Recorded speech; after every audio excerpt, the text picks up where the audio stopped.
Queridos, saúdos com a graça e a paz do nosso Senhor e Salvador Jesus Cristo. Vamos, nesta noite, continuar na série de exposições do livro de Provérbios, cujo tema é: o temor do Senhor é sabedoria. O homem, ele necessita de sabedoria na sua vida para aprender a trilhar caminhos de excelência. E nós estamos aprendendo que a verdadeira sabedoria não está em entender a vida da melhor maneira possível, de ter ações coerentes com aquilo que é necessário para podermos entender ou viver todas as coisas que aparecem diante da gente da melhor maneira possível. Não. O homem precisa da sabedoria que vem da palavra de Deus, para que ele possa não apenas trilhar caminhos de excelência nesse mundo, mas, acima de tudo, viver para a glória do Senhor. O sentido real da nossa vida é glorificar a Deus e aproveitar dele para sempre. É refleti-lo neste mundo no qual nós vivemos. E isso só é possível por meio da sabedoria que vem do próprio Senhor. E hoje nós vamos meditar dos versos 11 a 18. Provérbios 3, de 11 a 18.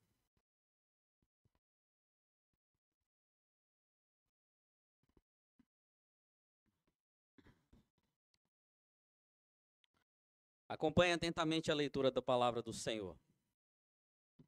Meu filho, não rejeite a disciplina do Senhor, nem se aborreça com a sua repreensão. Porque o Senhor repreende a quem ama, assim como um pai repreende ao filho a quem quer bem. Feliz é aquele que acha a sabedoria. Feliz é aquele que alcança o entendimento. Porque o lucro que a sabedoria dá é melhor do que o lucro da prata, e a sua renda é melhor do que o ouro mais fino. A sabedoria é mais preciosa do que as joias, e tudo o que você possa desejar não se compara a ela. Em sua mão direita, ela oferece vida longa. Na sua mão esquerda, ela tem riqueza e honra. Os seus caminhos são caminhos agradáveis, e todas as suas veredas são paz.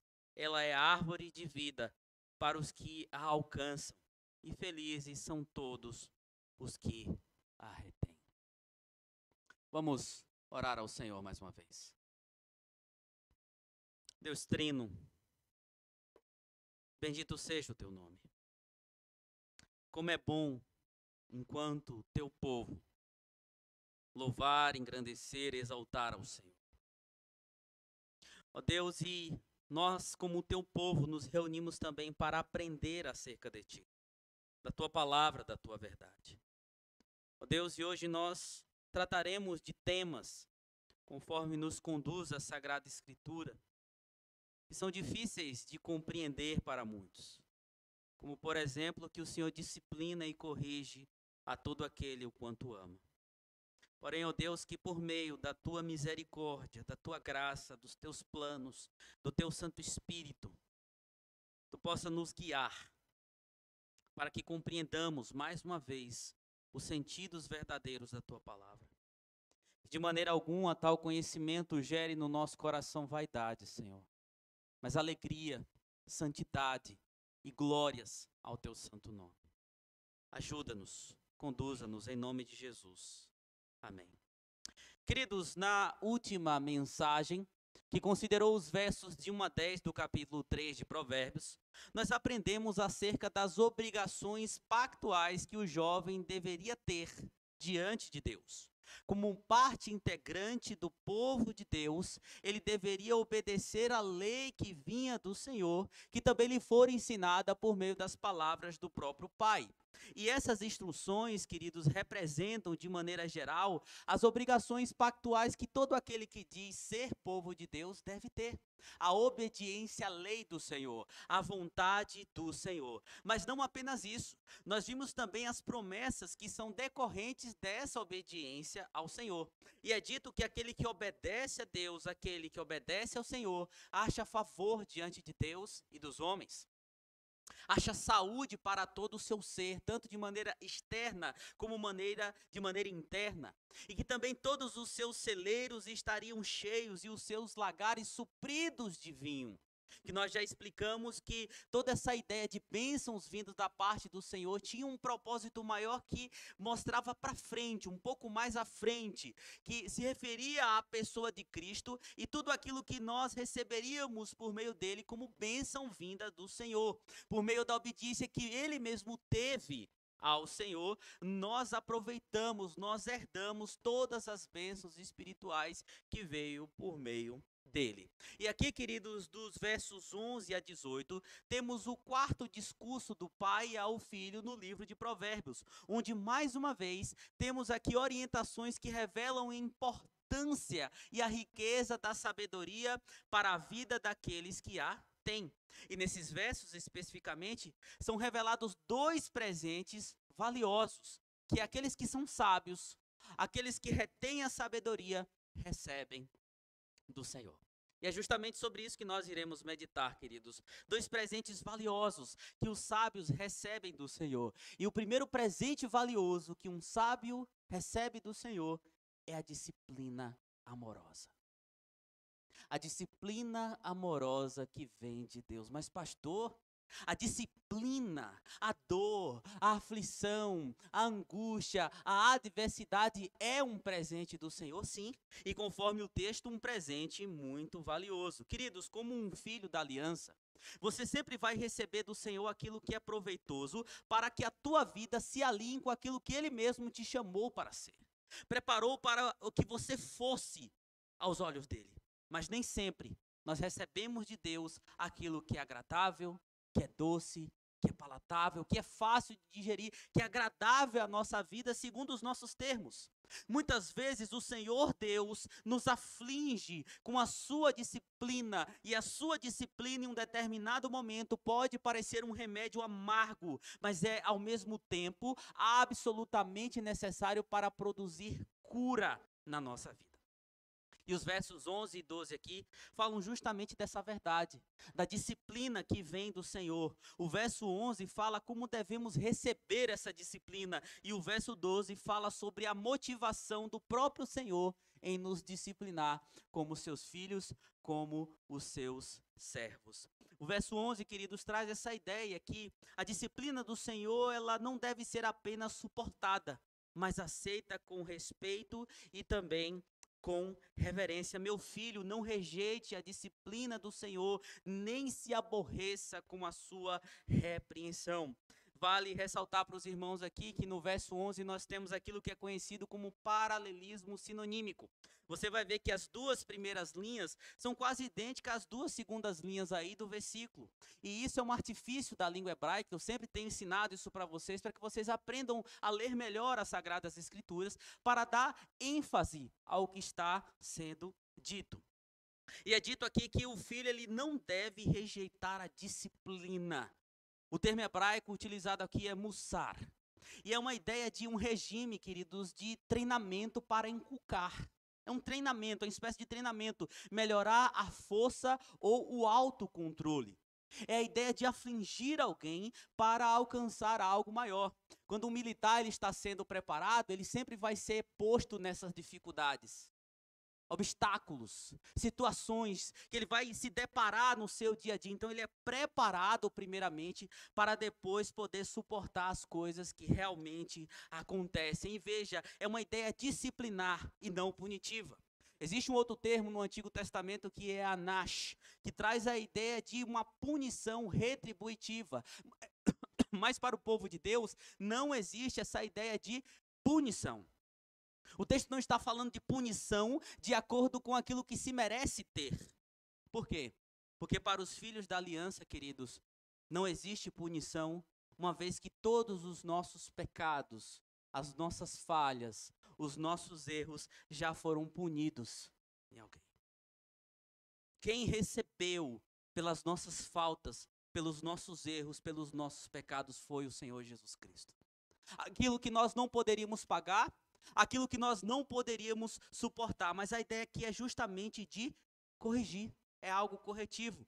Com este texto, querido, Salomão mostra que os filhos da aliança precisam sim de correção diante do Senhor, porque os nossos corações eles são obstinados em desobedecer ao Senhor.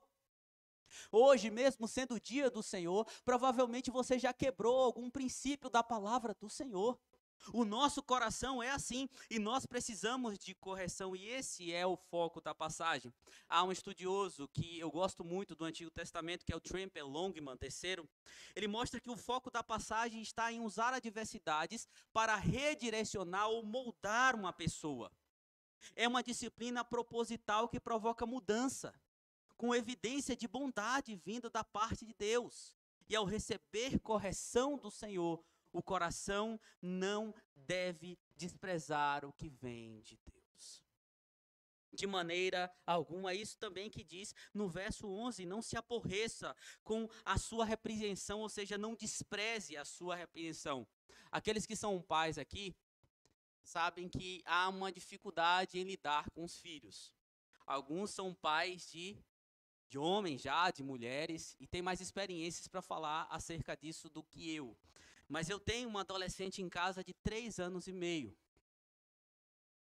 E de uma hora para outra, eu comecei a dar bronca nele, eu sou firme com ele, né? A parte mais mole assim, de tratar tal, com mais jeito, mesmo que seja dura, é da mãe. Eu sou o casca grossa, né? Sou o pai mais duro. Eu falo, rapaz, como é que você fez isso? Você está quebrando a lei do Senhor. Ele simplesmente virou para mim e disse, pai, e virou as costas. Eu falei, com quem que esse menino aprendeu isso? Com 3 anos e meio, o menino já está me retrucando. Já está falando, pai, virando as costas. Né? E é mais ou menos essa a ideia aqui, queridos. É a ideia de virar os olhos, de repugnar o que está sendo dito, de não dar valor ao que está sendo dito. E o pai diz, não despreze a disciplina que vem do Senhor. E de maneira geral, queridos, o Senhor nos disciplina e nós não devemos desprezar isso. Mas no que consiste, vamos ser mais claros, essa disciplina do Senhor que vem até nós. E o que eu quero dizer é que você será submetido a todo tipo de aflição comumente já conhecida por você. Deus usa seus meios.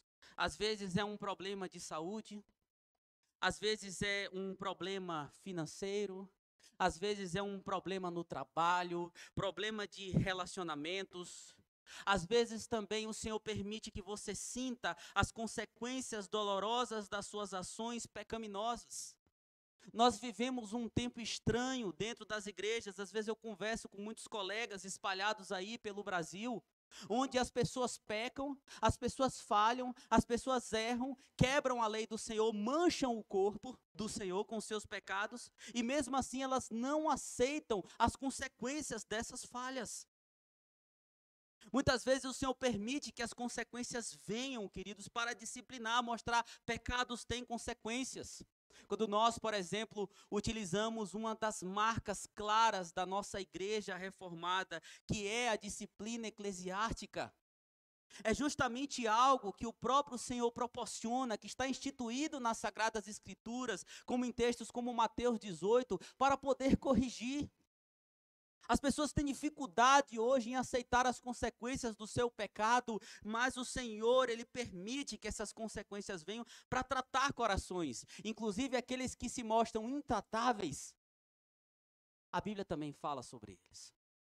Considere-os fariseus e publicanos. Mas nós passamos por todo tipo de angústia, de sofrimento, de aflição, muitas vezes coisas inesperadas. Mas é assim que o Senhor trata, para poder também tratar o nosso coração. Na verdade, tempos de disciplina, preste bastante atenção nisso, existem também para expor o que há dentro de nós. Tempos de disciplinas, queridos, são cirurgias que revelam o que está dentro do nosso coração. Tim Keller, John Piper, Edward Welch, eles defendem essa ideia e está muito claro nas Escrituras também. No momento da dor, no momento da aflição, no momento da angústia, que você está passando por situações adversas, o que está latente dentro do seu coração, que de fato guia você, salta. Rebeldia, altivez, egoísmo, falta de reverência ao Senhor, frieza no coração. E o Senhor permite isso também para nos mostrar, olha aqui o que você precisa mudar. E assim Ele ressalta todas as coisas que precisam ser transformadas dentro do nosso coração. É uma oportunidade para aquele que está quebrado e esse seja consertado, moldado, refeito, porque o Senhor é o oleiro que tem um vaso de barro nas suas mãos. E quando há defeito no barro, na massa, ele vai lá, amassa para refazer tudo de novo. Jó não entendeu o sofrimento que ele passava. Jó não entendeu. O livro de Jó também faz parte de um dos livros de literatura sapiencial das Escrituras, juntamente com Provérbios e Eclesiastes. E o sofrimento do justo, ao olhar alguns documentos que existiam até anteriores às escritas sagradas sobre sabedoria sapiencial, um dos grandes problemas a ser entendido na época é por que o justo sofria. E o homem por si mesmo não tinha esse conhecimento. Por que uma pessoa boa, aparentemente boa, abençoada, começava a sofrer? E o livro de Jó aparece, queridos, mostrando sim algo interessante. O problema sim do livro de Jó, e ele não tinha conhecimento de tudo que estava acontecendo, da parte de Satanás, de todas as provações, era que Jó não blasfemasse de fato contra Deus. Esse era o teste, Jó blasfemaria ou não contra Deus.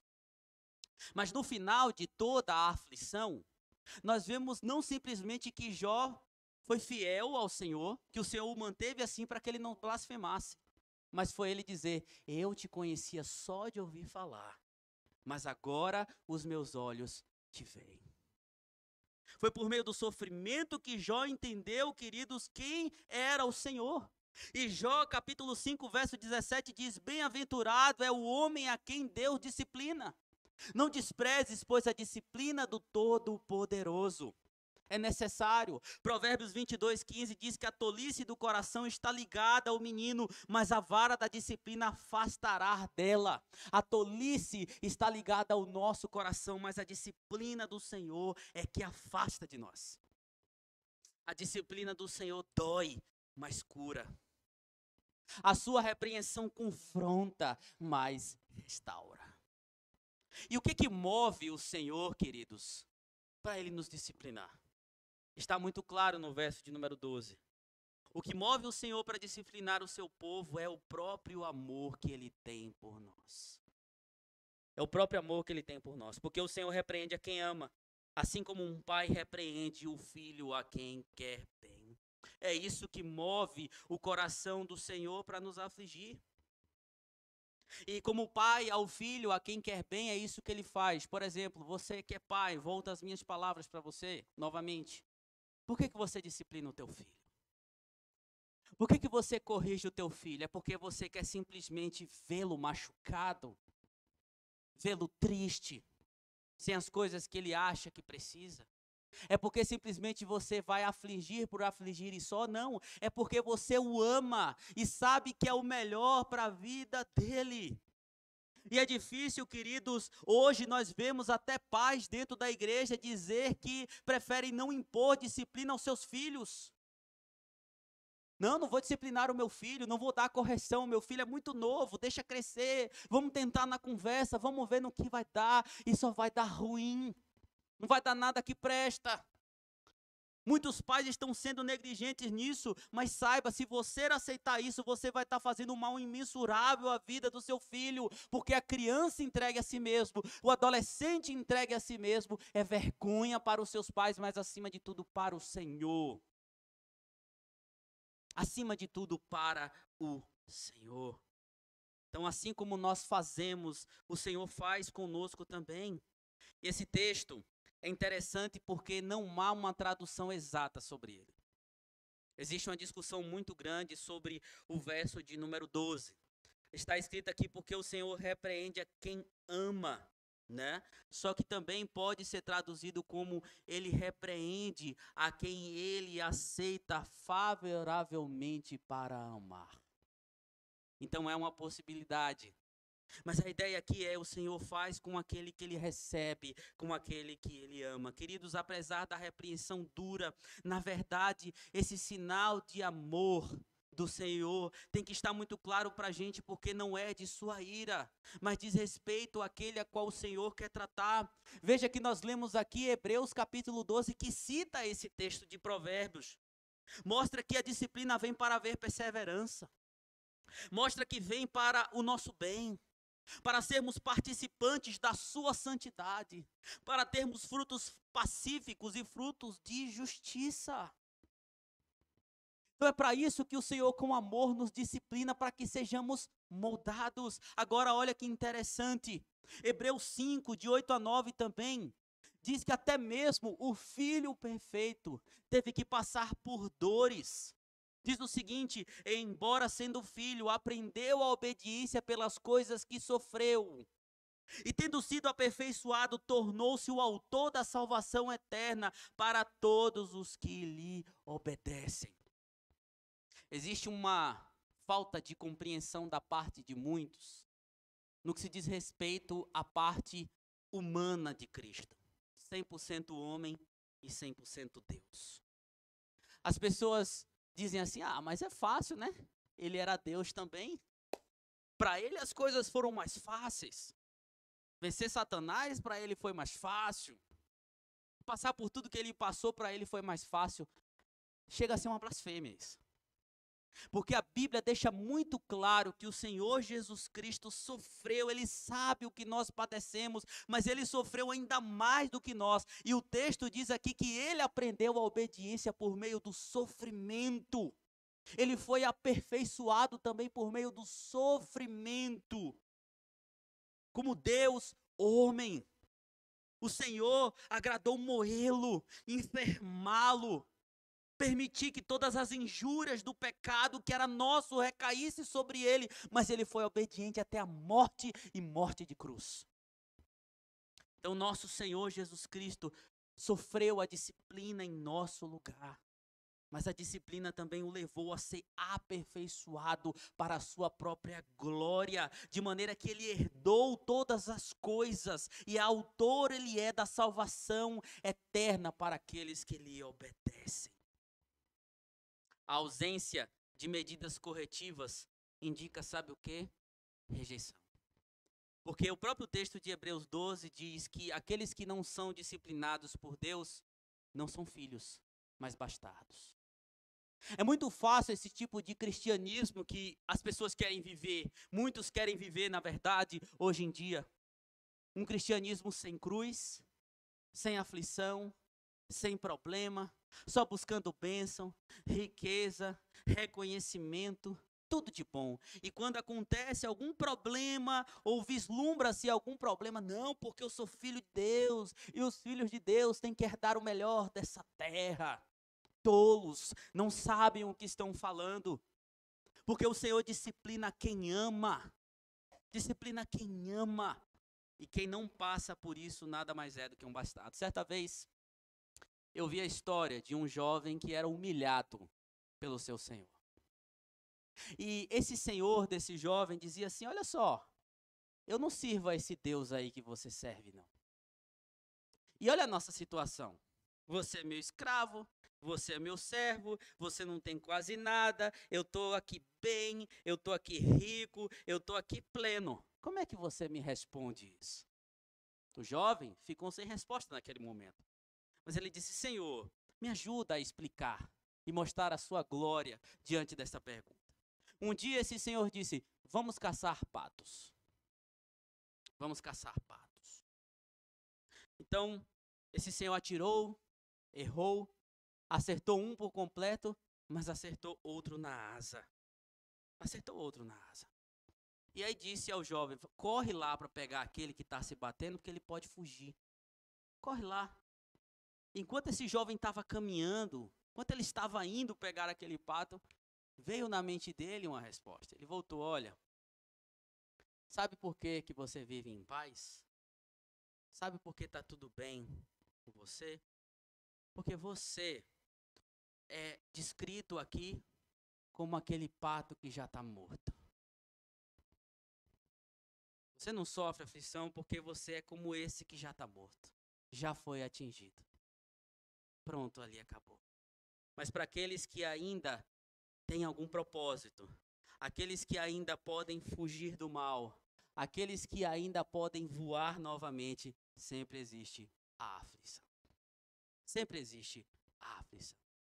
Então o jovem trouxe a lição ao Senhor, que reclamava, porque ele não tinha Deus, mas achava que estava tudo bem com ele. C.S. Lewis disse: Deus sussurra para nós nos nossos prazeres, que Ele mesmo nos dá graciosamente. Fala conosco em nossa consciência, mas Ele grita na nossa dor. Ele fala conosco na aflição.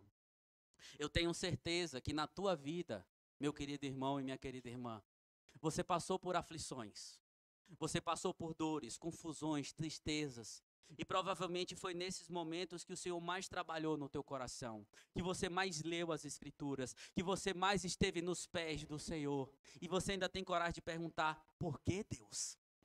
Por que eu estou passando por isso? Por que da aflição? Por que do problema? Aqui está a resposta. Se Deus está corrigindo você, se isso é uma correção do Senhor, é porque Ele te ama. É porque Ele quer moldar você, queridos. O Senhor disciplina para isso, para que sejamos moldados à imagem dEle.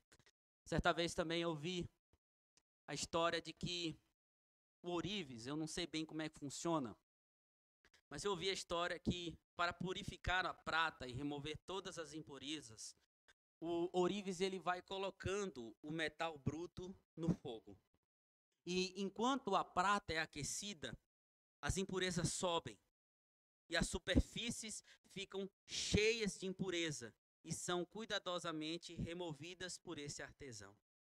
E esse processo é repetido várias e várias vezes. Então alguém perguntou certa vez a um ourives: quando você sabe que a prata está completamente purificada? Ele respondeu: eu sei que o processo está completo quando consigo ver meu rosto refletido na prata. Deus põe você no fogo, tira, limpa, bate, quebra, até que a imagem dele seja refletida na tua vida. Porque foi para isso que nós fomos chamados para ser a imagem do seu filho. Romanos deixa muito claro isso. O Senhor nos predestinou para sermos conformes à imagem do seu filho. Sabemos que todas as coisas cooperam para o bem daqueles que amam a Deus, daqueles que foram chamados segundo o seu propósito. Porquanto aos que de antemão conheceu, também os predestinou para ser conforme a imagem do seu filho, a fim de ser ele o primogênito dentre muitos irmãos. Outra coisa, não esqueça o teu lugar. Na mesa, nós não somos Deus, nós somos filhos. Pare de reclamar com o Senhor como se você tivesse direito para isso. A vontade é dele, a soberania é dele, ele faz o que ele quiser. Mas o texto diz que o Senhor dá outro presente muito bom, que consiste em duas coisas: aqueles que têm a sabedoria. E o que é? Vida abundante e eterna. Disciplina, mas vida abundante e eterna. E aqui, queridos, nós voltamos àquele foco que estava dando o texto dos versos 1 a 10. Daquilo que vem de bonança da parte do Senhor quando a lei é obedecida. E o texto diz: feliz é aquele que acha soberania. O termo aqui é ashre, que é a mesma ideia vista no Salmo de número 1. Bem-aventurado, feliz, extremamente feliz. A bem-aventurança não é só algo que está nos Salmos, mas é algo característico também da literatura sapiencial e aqui do livro de Provérbios. E bem-aventurado, imensamente feliz é aquele que achou sabedoria. Por quê? Porque irá adquirir compreensão e entendimento. Uma das características da literatura sapiencial na antiguidade era que todo homem, porque nasce e necessita conhecer sobre as verdades da vida, se seguir o coração será apenas tolo, deveria buscar e encontrar sabedoria. Mas nós já vimos em uma das exposições que, na verdade, é a sabedoria que encontra a nossa vida. É o próprio Senhor que encontra a nossa vida e assim nos muda. Mas existia essa ideia na época e o Pai está dizendo aqui, feliz é aquele que acha a sabedoria. E por quê? Por que a felicidade e bem-aventurança? Os versos 14 e 15 explicam claramente. Porque o lucro que a sabedoria dá é melhor do que o lucro da prata. A sua renda é melhor do que o ouro mais fino, é mais preciosa que as joias, e tudo que você possa desejar não se compara a ela. A sabedoria é mais preciosa do que qualquer riqueza que exista na face da terra. O seu lucro, queridos, é incomparável, maior do que a prata. Mais do que a prata rende, mais do que o ouro fino, Não existem dividendos que possam cair na nossa conta que se compare à sabedoria, nem aqueles que caem na conta de Elon Musk, de Jeff Bezos e outros. nada pode se comparar à sabedoria. É mais precioso também, queridos, do que joias. A ideia aqui epistemológica do termo é como se fosse um coral vermelho. Alguns teólogos falam de rubi. A grande questão é que, naquela época, pedras preciosas era algo muito mais raro do que a gente imagina. E é como se Salomão estivesse dizendo aqui, olha, é mais precioso do que qualquer uma dessas coisas. Inclusive, parece que existe aqui um jogo duplo do que Salomão está falando. Não é plena certeza. Mas ouro, prata e pedras preciosas eram usados também para fundir e criar ídolos. Conforme também nós vimos no salmo que nós lemos. As nações usavam ouro, prata, Bronze, pedras preciosas para criar ídolos e assim então quebraram o mandamento do Senhor, mas a sabedoria era muito mais preciosa. Ah, queridos, falando nessa questão de valor, o dinheiro pode colocar comida na mesa, mas não comunhão verdadeira ao redor dela. O dinheiro, o lucro pode dar uma casa física, mas não um lar que honre e exalte ao Senhor. Só a sabedoria pode dar joias, mas não o amor que só Deus pode dar aos seus servos. A sabedoria, por sua vez, pode oferecer tanto benefícios físicos como também espirituais. Ouro e prata são metais nobres. Investir em ouro e em prata é ter lucro garantido. Ajuntar riqueza, patrimônio, é algo que pode até trazer um certo sentido à sua vida por um tempo. Uma certa alegria passageira.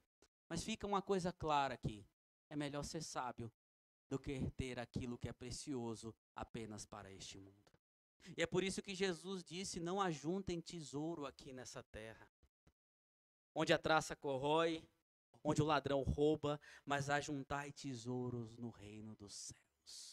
E a sabedoria que conduz, queridos, essa vida rica, essa vida abastada, daquilo que de fato é necessário, não é, queridos, depreciando aqui metais finos, ou aquilo que vem do Senhor, não é isso. Na época do Antigo Testamento, eu tenho ensinado isso aqui para vocês, as bênçãos tinham essa forma material e concreta sobre a vida das pessoas que obedeciam, mas no Novo Testamento elas são geralmente de natureza mais espiritual e reservada principalmente para as coisas futuras e a nossa riqueza na vida eterna com Cristo. Vejam, Deus sempre terá no meio do seu povo alguns que têm mais condições financeiras. O Senhor abençoa alguns irmãos e até mesmo trabalha no coração desses irmãos para que eles ajudem mais e mais o povo do Senhor. Porém, queridos, a maior riqueza é ter as bênçãos espirituais que vêm de Cristo Jesus, nosso Salvador. E somente a sabedoria pode dar. É o mesmo princípio contido em Jó 28, de 15 a 19. Melhor era a sabedoria do que qualquer riqueza neste mundo. Agora, olha que coisa maravilhosa nós temos aqui no verso de número 16, que diz o seguinte: em sua mão direita, ela oferece vida longa. Na sua mão esquerda, ela tem riqueza e honra. Lembre-se que Salomão aqui ele personifica a sabedoria como uma mulher. Tanto a sabedoria como a tolice são personificadas. Agora, na época de Salomão, e esse é um detalhe que você tem que prestar bastante atenção. Na época de Salomão, os egípcios que Salomão tinha muito contato, lembre-se que Salomão ele tinha contato com povos do mundo da época, mas principalmente com os povos egípcios. Existia uma crença de uma divindade egípcia chamada Maat. E ela proporcionava imortalidade e riqueza.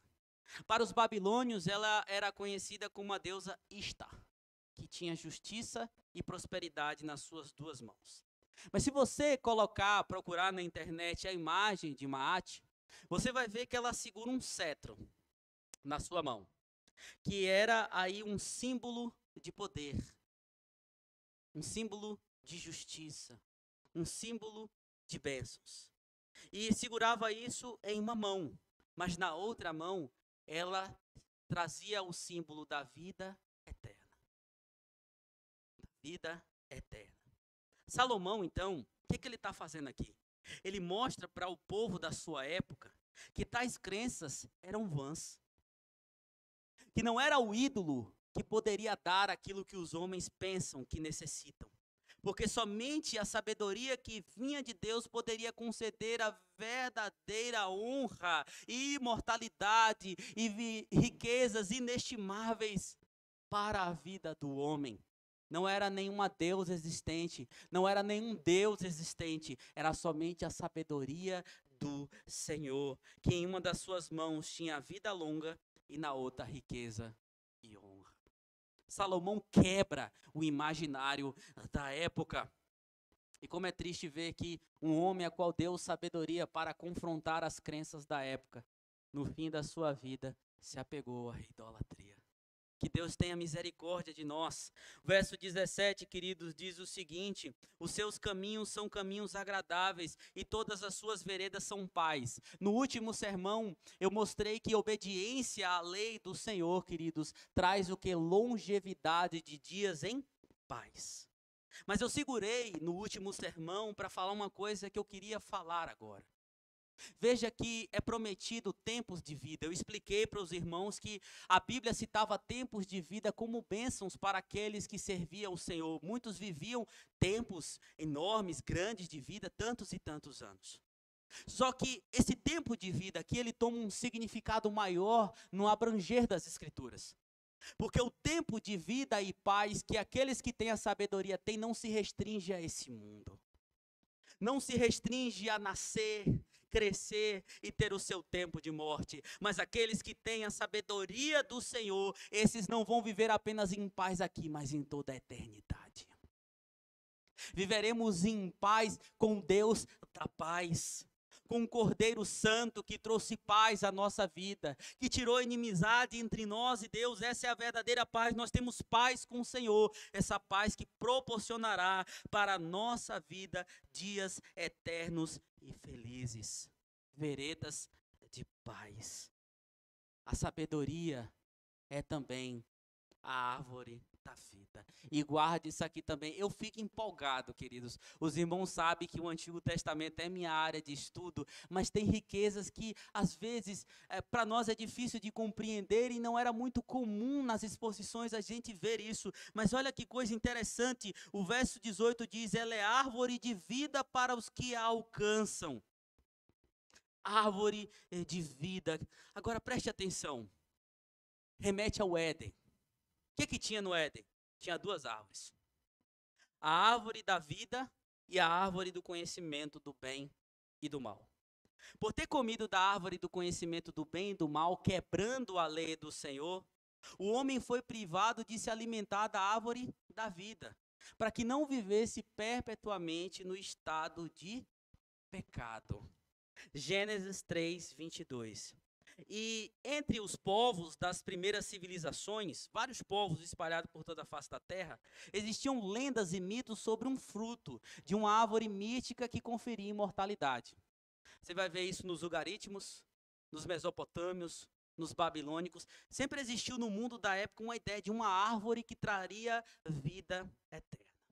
Quando Yahvé, o Deus da aliança, instituiu o tabernáculo, dentro do tabernáculo tinha um utensílio que era o candelabro.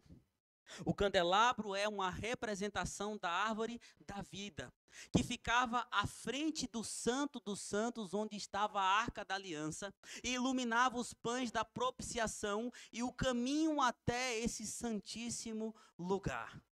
E isso representava um novo caminho aberto para a vida eterna. Era um simbolismo que a árvore da vida estava ali para iluminar algo que novamente poderia ser refeito, que era o homem ter acesso à presença do Senhor.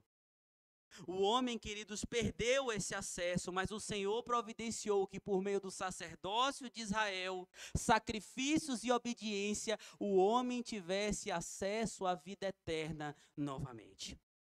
Apocalipse 2 e Apocalipse 22 diz que na Nova Jerusalém estará a árvore da vida que os santos se alimentarão dela.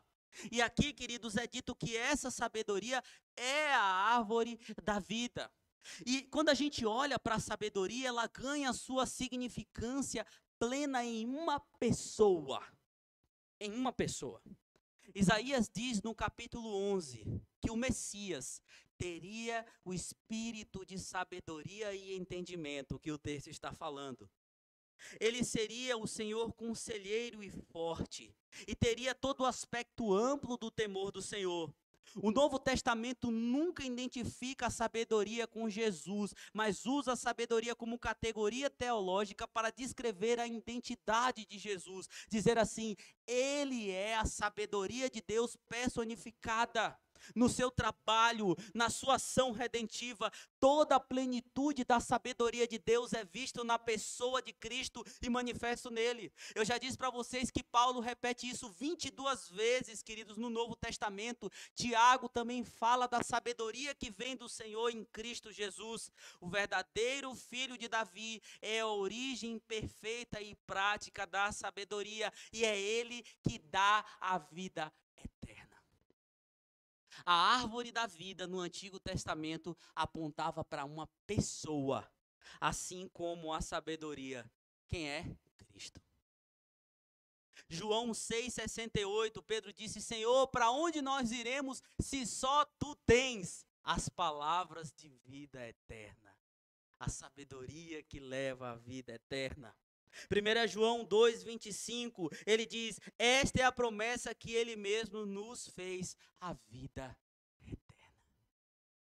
Portanto, queridos, quem é que tem a vida eterna? Quem tem Cristo.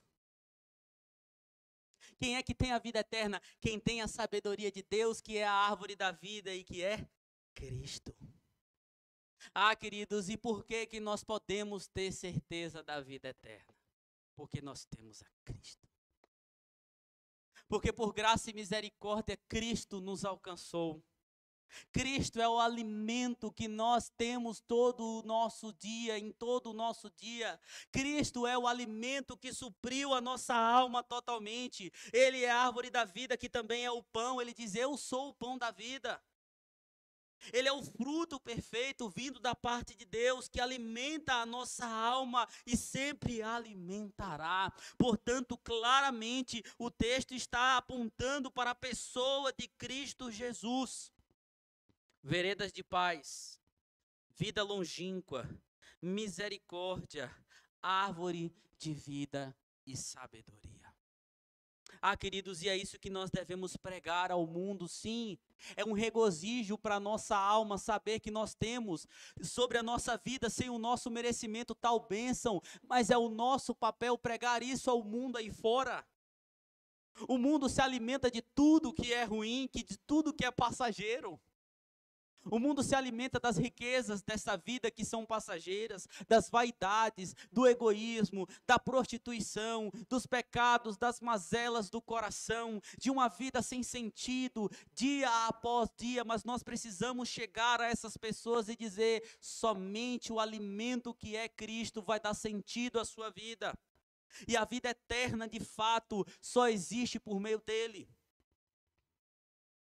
Pelo contrário, é a morte eterna. Parece que hoje, como povo de Deus, nós temos dificuldade de dizer isso, mas é essa verdade que nós temos que pregar. Quem mais falou sobre inferno e perdição foi Jesus. Então, se o nosso Senhor disse, é porque é verdade, que as Escrituras testificam disso. E nós precisamos ensinar ao povo, existe uma vida eterna. Agora, onde é que você vai passar ela? Na perdição ou na salvação? Somente em Cristo. Somente por meio de Cristo existe salvação. Portanto, queridos, o texto nos diz essas verdades. Que nós temos dois presentes. Aqueles que são sábios têm dois presentes valiosos vindos da parte de Deus. Disciplina amorosa, vida abundante e Tudo isso recebe aquele que tem a sabedoria, recebe aquele que tem Cristo.